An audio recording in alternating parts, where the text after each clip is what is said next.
Welcome back to the Rich Eisen Show. Breaking news from around the NFL. We've got Marc Sessler and Dan Hanzus here on the program. We had Chris Wessling and Greg Rosenthal a couple of weeks ago. Now we round out the rest of the Around the NFL podcast with these two gentlemen in the studio. Good to see you guys. It's awesome to be here, Rich. The Rich Eisen podcast, once upon a time, basically launched the entire podcast industry inside our building. Well, you could remove the word basically. You did. Yes. It's your studio. That's not my studio. You should go the Mike Francesa route where you got the plaque in WFAN in New York, the Rich Eisen studio. We don't have that? It's time. It's like I'm like Mo Green. There's no plaque. There's no signpost. No, because Damashek turned it into what, Club 66 or he something? He calls it Studio 66. Yeah, jumping up pretty quick. That's all right. I mean, it's quite all right. It's great. And I love the success that you guys have with this pod. So when you're watching the game Sunday, this very Sunday, you're ready to go like you do right off the bat, first blush after all the games, correct? It's right? kind of a scramble because we're obviously in our newsroom and you're watching one game on a big television. And we have the European Game Pass up where you can watch 4 live games at the same time and switch in and out. Humble so brag. we're writing. Well, I mean, I didn't create the technology, go but ahead. it's nice technology. But you're watching 4 or 5 games at a time. We'll divvy them out, and then when it ends, we run right up there. Before the start of Sunday Night Football, to do the pod so that we can actually watch the Sunday Night Football game that we're going to talk about, at least the second half. Right. It's crazy. It's so much fun. We're very lucky to be talking football for a living and throw our thoughts out there. As we are talking, the Raiders are going to take the practice field, and we're assuming number 84 is not going to be out there. Adam Schefter, our former colleague, now with ESPN, saying that they're going to suspend Antonio Brown because he and our buddy Mayock got into it.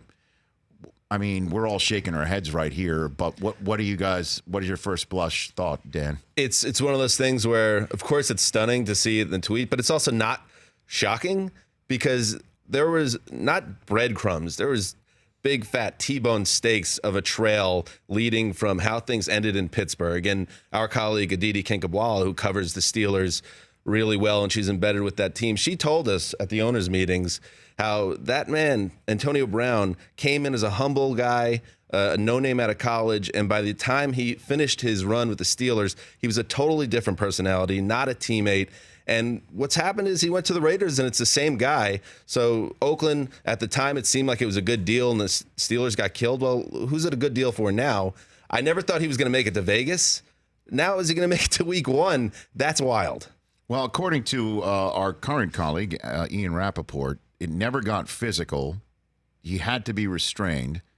However, Antonio Brown did threaten to punch Mike Mayock in the face and then punted a football and say, "Find me for that." What? That is the details of the getting into it on Wednesday.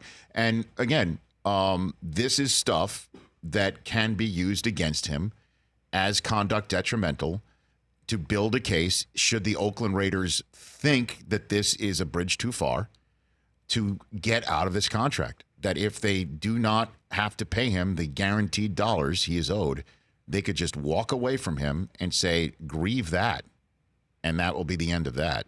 And wouldn't you think they should do something like that right now? I think they should because it reminds me in a much more darker, dramatic arc than what we've dealt with Andrew Luck and the Colts is you have the rest of your organization and team to deal with. And Mike Mayock, to me, does not seem like someone that wants to play along and dance with a 17-week drama. He's already had to confront this publicly over and over. It's a big headache. And what are you going to tell the rest of your team if you're going to allow a player to behave this way? I think that you're right. The Antonio Brown, the early career, hardworking, hard practicing, super plugged in Antonio Brown is a different figure than they're dealing with in Oakland. It's not. They probably knew that there were some extra scenarios with him, but they signed up for something much more than I think Mike Mayock wants to put up with right now. You should be able to get out of that money because in what case can you? How could anything be more extra than this, than a player attacking the GM? Because he is, though, still, as you saw in Hard Knocks, and I said that from this desk about a month ago, like find the kid that we're talking about, the one that didn't get any offers out of South Florida except for Central Michigan, who then got drafted late and balled out and became one of the greats in the history of this game through the first 9 years of a career. Find that guy, put him in a new helmet, and go ball out. We saw, though, on Hard Knocks, he still is working hard. Yeah. I mean, he is still one of those guys that's looking at every metric to try and get better and gain an edge and be great. It's just that he just can't stop himself, I think, from a self-destructive behavior in some way, shape, or form. You get fined. Sometimes you don't get fined, even though you get a letter to do that. Move on. Don't post it and try and make an enemy of the guy who did execute the trade on behalf of the Raiders, right? I mean, it doesn't make any sense. Yeah, to your point, that the Insta story was so unnecessary. You're this close to week 1. You have to know that immediately makes you, again, the number 1 story and the controversial figure. And maybe that's where Antonio Brown's mindset is in 2019, that's become more important than just balling out and staying in line and being a good teammate. And that's when you just wonder, like, what's going on? None of us know him personally, and you don't want to ever speculate about where a guy is mentally. But it just makes you wonder if he is hardwired for professional football at this stage in his life, which is such a shame because he's an absolute stud. We know that he's one of the most productive players of all time, and that's why Mike Mayock and John Gruden got sucked into it. But, if they had a time machine, I think we know what would happen now. Dan Hanzus, Marc Sessler of Around the NFL podcast right here from the NFL Network on the Rich Eisen Show. The best team in the NFL would be, Mark, you want to handle that one? Fill in the blank right there. Wow, it's rotated for me a couple times during the offseason. But I look at consistency. I look at a great coach in a top 1 or 2 front office, the Philadelphia Eagles right now. I think they're going to have, essentially a bounce back season because you dealt with injuries. You lost your quarterback for part of last year. I just don't see a lot of weaknesses on that team. I love the way they run. I think they found a way to mix analytics and player choices, team building, coaching. And if Carson Wentz goes 16 games, that's my team. I think they start about 6-0. No, look, let's back that one up. I've got the schedule right here in front of me. Home for Washington, Sunday night at Atlanta, home for Detroit, Thursday night at Green Bay, home for the Jets at Minnesota. That's a loss. You think that's 6? It's a tall order, but if they're the best team in the NFL, I think they can, and I believe they have the Cowboys on prime time after that. And yes, I wouldn't have Sunday a problem night. seeing 2 6-0 teams clash on prime time right there. Saucy. Now, why would you say that's a loss at Minnesota, Dan? Oh, no, I was talking about the Jets. Oh, the Jets, the New I see. Yorker, the sad let's New put- Yorker. Fantasy world. Yeah. Let's put a pin in your personal I beliefs can't, for a Rich. second. How would you finish the sentence? Best team in the NFL is? Kansas City Chiefs, and I love the Eagles, and I think they have a chance to go all the way. But I just think the Chiefs are that perfect team that's set up the way it works with sports. Sometimes you get the heartbreaking loss the year before, and then you find your way over the hump. And I know their defense isn't perfect, Kansas City, but the offense can be historically great. And I find it very interesting that we all know the drama around Tyreek Hill. When they take McCole Hardman in the second round, you're assuming they're going to try to make the rookie have to have this key role in offense year 1. Now they get to find a way to find that speedster, his own role at his own pace. Tyreek Hill's there. And then even the LaShawn McCoy trade, or the signing, I just find that Andy Reid is a guy that's going to be able to crank back the clock on McCoy. I think he has a role in this team. And I think this team could average 34, 35 points a game potentially. And I think they'll get over the hump this season. That's why I think they're the best. And you could also throw the Cowboys out there now that Zeke is in. I think so. And that Dak appears to be on a prove-it deal for this year. And so is the coach. And defensively, they're terrific all over the place. They're fast, and they're big, and they are terrific up front on both sides of the ball. You could also make the case for the defending NFC champion Rams. Their quarterback is paid. Their running back is paid. They are great on both sides of the ball, great up front. They've got coaching, they got playmaking.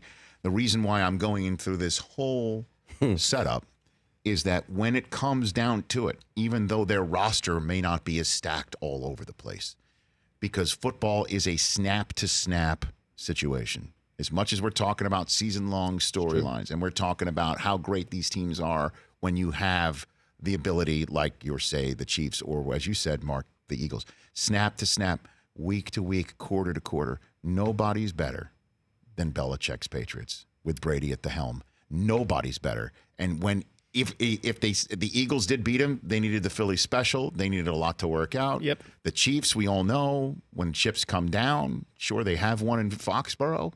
But when it comes down to it, like last year's AFC Championship game, the Rams, another example, maybe if McVay's better, is he to use his phrase? it's just tough not to go in that direction. Yeah, I find no bigger sham in the NFL, the cycle of awards that come out each year, that we have to search around for a narrative-driven handout to give someone else Coach of the Year, when it has been Belichick 18 out of 20 years at this point. I mean, it was like Phil Jackson that way in the NBA when he was winning all those championships too. Let's hand it to someone who took a team, from 2-14 to 9-7. Well, by the way, you also got knocked 49-0 in the wild card. Belichick's just taking you to another Super Bowl. Why is he not winning that award every year? It's a huge issue to me. And people are hung up on Tom Brady's getting old. And if you look at the numbers and look at his production last year, maybe he is finally in decline. But that defense might be better than it's been in years. Brady is not going to fall off a cliff. I love Sony Michel, by the way. Sony Michel is a great young running back. Josh Gordon. It does feel 13-3 and deep run again. It does feel that way. But the reason why I took the Saints over them is that one guy who can pull out his own Philly special or look at Belichick across the way and certainly stroll up to him at midfield before the game and not blink, not bat an eye. And he's got his own 40-year-old warhorse, and he's got his own offense, and he's got his own defense. That's why I just think on that given day, Sean Payton can do the X's and O's with Belichick as well as anybody else if they get there. That's the way. Yeah. That's my mind thing. He's one of those 2 or 3 coaches where the coach is such an advantage to the team, and I'd love to see him have 2 weeks to prepare for New England. And that's probably the Super Bowl we should have gotten and would have wanted last year. Same thing. The Saints got killed by the officiating. The Chiefs just missed getting over the hump. Well, they come back this year maybe, and they learn from last year and thrive. Dan Hanzus, Marc Sessler, a few minutes left with the with 2/2, 2/4. I almost went 2/4 of the Around the NFL podcast that you can get where all podcasts are downloaded from the NFL Media Group. So let's get into the personal then. Marc Sessler, you're first. Your Browns. This is as high an expectation level as I can remember. I mean, we might, I'm being serious here, like go back to the Sam Rutigliano years where they enter a season, or the Marty Schottenheimer years. Yeah, I think Schottenheimer. Okay. Yeah. All right. So I went a little too far back. The Marty Schottenheimer years, where you can sit here and say this team has got the stuff. I give you the floor on that front. It has been a surreal, dreamlike offseason, because if you're a Browns fan, and I'm 45, and so I lived through those Schottenheimer years where you ride the roller coaster of the wonderful regular season that ended in the drive, the fumble, and then a third sort of figureless AFC championship where they just got wiped out by Elway and the Broncos a third time. Disappointment was always around the corner, and there's been nothing but 20 years of a slow motion car crash since. So part of me just wonders, all of this, is it truly the greatest joke yet spun by the football gods? And something is around the corner. But here's the difference, because in years past on our show, we've even fallen into narratives where I've told these guys in a 10-minute speech that Brandon Weeden was going to turn the corner, or that Johnny Manziel had overcome his demons. But this time, I believe you actually have the quarterback, offensive line issues or not, because I think he's well equipped to deal with offensive line issues, and the weapons around him to be that Cleveland quarterback they've waited for since Bernie Kosar. I also think that Freddie Kitchens, it's not easy to be a first-year head coach who wants to call plays. It is not. We met him, and it's 10 minutes of FaceTime with him, but over everything that he's had to deal with since, some tough questions along the way, I just think he is who he is. He's a Bill Parcells disciple. I think he's learned a lot. I think the veneer of this sort of all-shucks guy from down south who kind of, is whistling Dixie and telling jokes, I think there's a lot more to Freddie Kitchens. I think he's the right coach for this team. Their practices during training camp were the most physical they've had in 20 years. And they've needed that. That was not the case under Hugh Jackson. Those are patty cake practices. So for me, I think they're going in with a fight spirit. I think they believe in themselves. And that's where the belief comes from. But there's still a part of me that thinks, when does the curtain lift? And the joke is on me once again. I just can't help but think that. No, don't worry. We'll talk about Trapdoors opening with the Jet fan in a second. Okay. But to me, there is no curtain here. What would be a successful season to you, Marc? I think it's like they're going to go through some lumps. I think especially early on, they have a tough primetime heavy slate out of the gate, and they're probably going to need some time to gel. I think the line is a concern. I put them at 9-7 or 10-6 as a wild card team Okay. that then wins a playoff game and has a chance to go into New England in that second playoff game. Sorry, Chris Brockman. We'll see what I'm happens. just laughing about that because, that's... Please let that happen. I know, like that's a dream Please scenario let that for happen. a This is a Patriot dream fan scenario. that they Patriots come in by 35. feeling like they're going to wake up dangerous, and Right. here comes Belichick against the first-time quarterback in a divisional playoff game, It's which a- is It's the despite Texans great- with the leather jackets. Rough setup, yeah.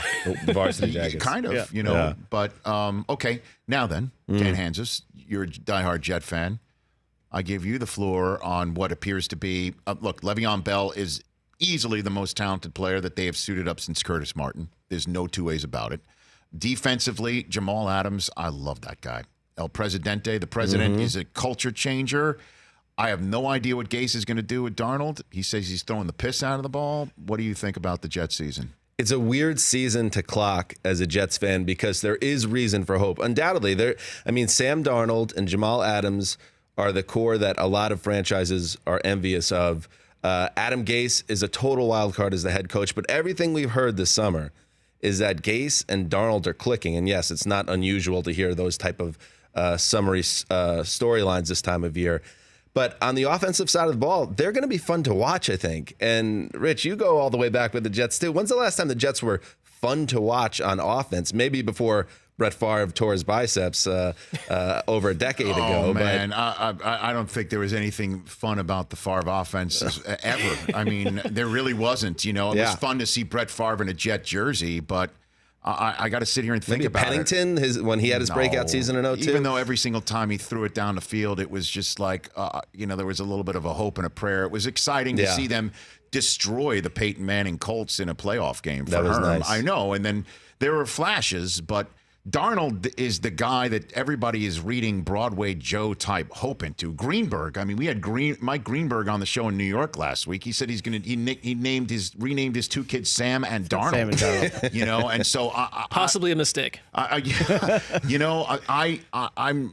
skeptical, to say the least here. Certainly, and again, Of this season? And of the quarterback as well. Of Darnold. Okay. I've heard everyone who I respect talks about how terrific he is and what a huge bright light he is.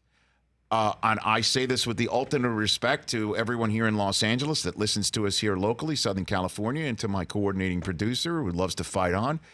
We've seen this story before from a USC quarterback, and he ran up the ass of his line mate on Thanksgiving night against the biggest rival. I've heard about eventually. that, yeah. Okay, so that was. I understand that that's the low point of Sanchez's career. 2 AFC Championship games, appearances is another. I need to see. I'm not there yet. I just can't be there yet. I've said it to Marc before. I'm one of those rare, always optimistic Jets fans, and it always leads to more pain. But all it needs to do, it all has to work once. It has to be the right guy that comes along once, and that's the Darnold plan. I guess what keeps the season for me earthbound for the Jets is that the defense, despite some nice players there, is gonna struggle. I think, especially against the pass. The offensive line. Joe Douglas, the general manager, is going to need some time to put this together and have a full offseason. I think they could hang in the race, though, in December. I think this could be a 9-win team, potentially, if everything breaks right. Maybe you win 10 and you get to the playoffs. That'd be amazing. And then next year, you could spin forward and say, maybe this is the way people are excited about the Browns. If Douglas has a nice offseason, then you get all in on the Jets. But for now, I see it still as the Patriots division. It's Tom Brady's world. The Jets are still just living in it. Dan is still very, don't let him fool you, very annoyed about that Browns-Jets game from last year and the way that went down. Of course. And so if they don't beat the Browns in week 2, I'm not sure our friendship endures, to be honest. It's been a long, good friendship. It's going to be over. And if you're going to passive-aggressively snipe at me, I'll have to let Rich know that Marc's firstborn son was named after Colt McCoy. Is that true still? It is. And in fact, here's the great timing. We named him. He was born in the morning, Colt McCoy.